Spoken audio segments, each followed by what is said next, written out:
ለሞት ለኛ ብሎ አሳልፎ ለሰጠ ጌታ ራሳችን መስጠትን የምናደርግበት የምናሳይበት የስጦታ ሳምንት ነው።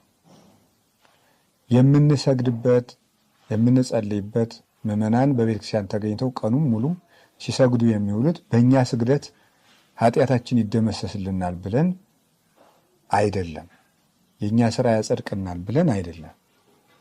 የምናደርገው ራሳችን ለመስጠት ለኔ ብለህ ወደቅህ ሆይ እኔ ትቢያ ልሁንልህ፣ ለኔ ብለህ ተደፋህ ሆይ እኔ ልደፋልህ፣ ለኔ ብለህ ተገረፍክ ሆይ እኔ ልገረፍልህ ብለን ራሳችን ለጌታ ፍቅር የምናሳይበት ሳምንት። ሁልጊዜም እናሳያለን፣ ግን ዕለቱን ለማሳመን ነው እንጂ ክርስቲያን ኑሮው ሁሉ በክርስቶስ ፍቅር የታሰረ ነው እንጂ ዓመቱን ሙሉ ክርስቶስን ትተን በሳምንቱ የክርስቶስ የምንሆን አይደለንም። ይበልጥ ደግሞ በዓል ወስነን የምናሳይበት የምንገልጥበት ያቺ ቀን የማትረሳ መሆኗን የምናሳይበት ጊዜ ነው ማለት ነው።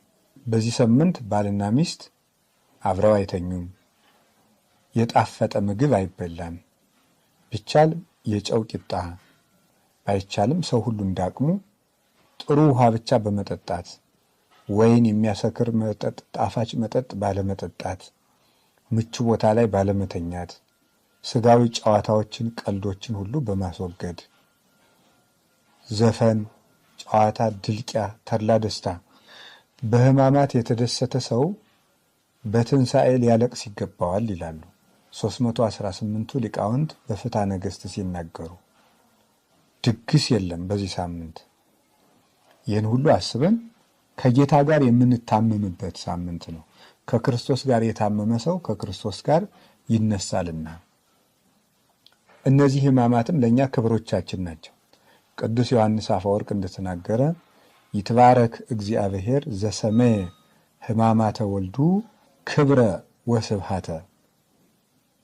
የልጁን ሕመም ለእኛ ክብር ያደረገ እግዚአብሔር ይመስገን ይላል። የልጁን ሕማም መከራ ለእኛ ክብር ያደረገ እግዚአብሔር ይመስገን። እነዚህ ሕማማት ለእኛ ፈውስና መድኃኒት ናቸው። ወተወክፈ ሕማማተ እንተምሉ መድኃኒተ። ቴዎዶሲዎስ የሚባል ሊቅ ሲናገር በሃይማኖተ አበው ድህነትን የተመላ ሕማምን ተቀበለ ይላል። ድህነትን የተመላ ሕማምን ተቀበለ። በተቀበላቸው ሕማማት ውስጥ ድህነት አለ፣ የሰው ልጅ መዳን አለ። ሲታሰር ከታሰርንበት ቁራኝነት እርግማን ፈቶናል፣ ቤዛ ሁኖናል። ሲከሰስ